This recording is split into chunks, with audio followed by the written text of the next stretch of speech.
Chip and Dale Rescue Rangers. Oh my god, I love this game so much. I remember watching the cartoon subtitled and how much fun it was.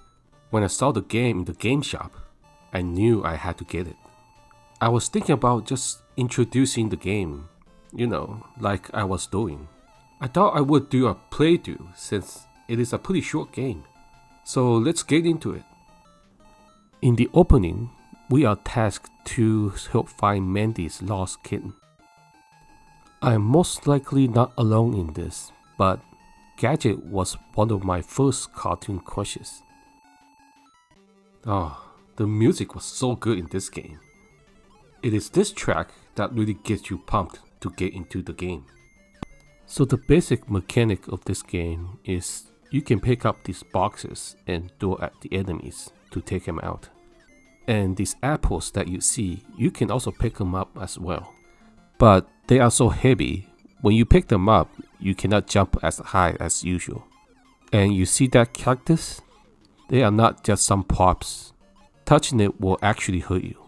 When I open up the box here, a little bug comes out and helps me around. I also become invincible during this time. Just pretend you didn't see that, okay? Alright, take two. I'll be more careful this time, I promise. So this flower thing I'm picking up, if you pick up 100 of them, a star will float through the screen and give you extra lives. I like to pick up this little concrete box and hide under it. This was my go-to strategy to avoid taking damage.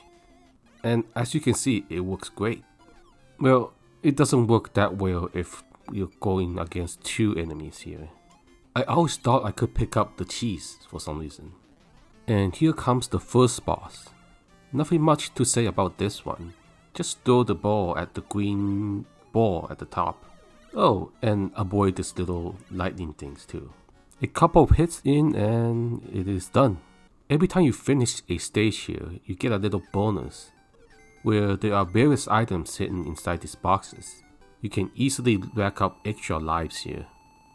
Now we can select a stage from here now on, but in this playthrough I'm gonna go through all stages. And we're gonna start with stage A, which isn't my favorite. And the biggest reason are these flying squirrels that pop up from the top of the screen. It comes down so quickly and so close to you. Sometimes you will get a hit on you before you even notice. The boss here is the owl. It just dumps a bunch of feathers at you, and sometimes it will swoop down and tackle you. Not too difficult, on to the next one. Next we're going to stage C. Again, not one of my favorite stages, because of the kangaroo. Mainly because it takes 2 hits to take it out. Oh, remember that star I talked about that comes out once you collect 100 flowers? There it is. Those balls knocking me down into the pit. So annoying. So much for that extra life I just got. Oh, come on. I can't be that bad of an aim. The hitbox on these balls is such a scam, man. And those birds. You know they're up to no good. Go, go, go. Skip those annoying birds. And stage clear. I forgot some stages don't have bosses. Next we're gonna head to stage B. This stage has another one of my favorite BGMs. These bears here are so annoying. And look at their face. They're like, oh, oops, sorry, and they roll away. What a coward. I like the faucet thing here, where you turn the knob to stop the water flow. Too bad these will not show up again in the game. I noticed there are a lot of pots and stoves here. I guess we're in a restaurant or something. I used to think these shapeshifters were kinda creepy. They just turn into you and just walk around. And the boss of this stage is the spaceship. It throws these little green aliens at you. And sometimes it will fly down pretty low. Oh god, my aim. And the next stage is stage D. As you can see, there's no way to avoid it, so you know this stage is gonna be pretty bad. Bad as in bad, not good bad. Oh, you know what I mean. First we got these fake boxes. You can kind of tell they're different by its color. But when you are zooming through the stage, sometimes you forget they are there. And these spinning things, oh man, why do you even exist? Just to make me suffer? And these rabbits flipping carpets to mess with you, then runs away when you get close. Yeah, just like that bear. Do not like. I do like this part when you flip the switch to turn off the balls. This robot boss is only hard because of how little gap you get for avoiding the falling balls. It is not much beyond that though, so it is not very difficult. Stage E is pretty interesting. We're now getting all new kinds of enemies that has never shown up before, like the dangling bugs and the beetles that jumps out of the bushes. But I can do without the return of these jumping boxes. I also like the boat part here, even though all it does is getting you across the pond. And I love this part with the hammer. Too bad you don't get to have it for too long.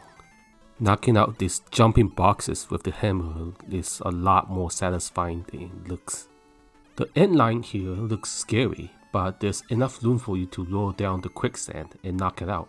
The boss of this stage shoots out electricity just like the first boss, but it shoots out more frequently and at random intervals, so dodging them was kinda a pain. After taking out the fish, we are on our way to Stage F. Stage F is surprisingly hard. These falling balls have a much bigger hitbox than it looks. You will take damage even if you ever touch it slightly. These birds, as you can see here, they knock out the boxes that gets in their way. It is best just to avoid them, because it takes 2 hits to take them out. And then here comes the hardest part of this stage. One poorly timed jump will send you right back to the beginning of this stage. But once you get past it, you are done with Stage F. And now we hit the final stage, Stage G. These well-dressed alligators, they don't look like much, but they will come up again in the final stage as a death trap. As you can see, this stage is in a casino, and the music is set up to fit the atmosphere. The rhinos here charges around and knocks the boxes away, which is great because they also reveal the items behind those boxes. The antlions shows up here again, for some reason. What are they even doing here? There are no sands. And these flying bugs keep showing up in this whole game. I do not like them, not one bit. And finally we get to the boss of this stage.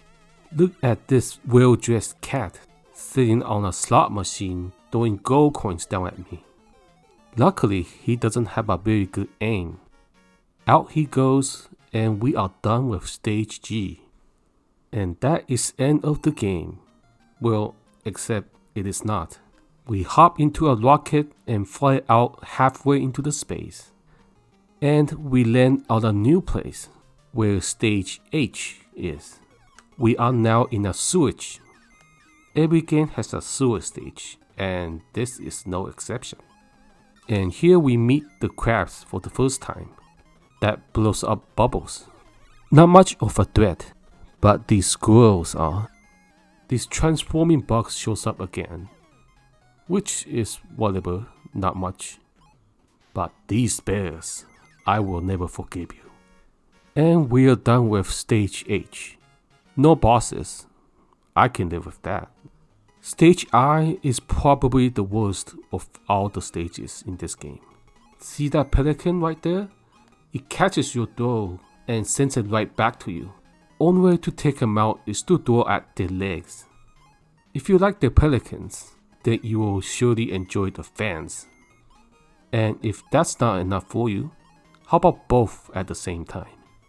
Ugh. The rats comes back, but not for long, because we got invincibility here. Out of the way, Lord. Not even the spikes on the floor can hurt me. And the bee hits me right after the timer ends. I will let that one slide. The boss of this stage is a bug that breaks down its body into pieces, then scatters around before it reassembles itself. When I played for the first time as a kid, this was the hardest boss for me. But now that I'm older and wiser, I can recognize the patterns. So I did not have any trouble with it this time. As you can see, no damage taken. And now the real final stage, Stage J. And as you can see, it does not play around. It throws the most annoying bug in the Rhino at you, while it makes you walk on a conveyor belt. And then you got these mob looking guys shooting toilet plungers at you. And here you have to deal with rotating axes on a conveyor belt. Again, the hitboxes are really tight, so you have to be extra careful. And did you see that? These alligators now throw their hats at you. If I wasn't careful, I would have gotten hit and knocked down into the pit. As you can see here, I do my best to avoid these alligators in their hats, as that is the general rule of this game. It is best to simply not engage with these enemies. In here, we have to turn off the switch to get rid of the axe in the way. And here comes the conveyor belt again. And you see this part? There is no way to get through here without taking damage. So I just take the hit and move on. I was hoping to find a healing item here, but I had no luck. And finally, we get to the last boss, the Fat Cat. It is hard to find a safe spot for these cigar ashes. So my strategy is simply to brute force it.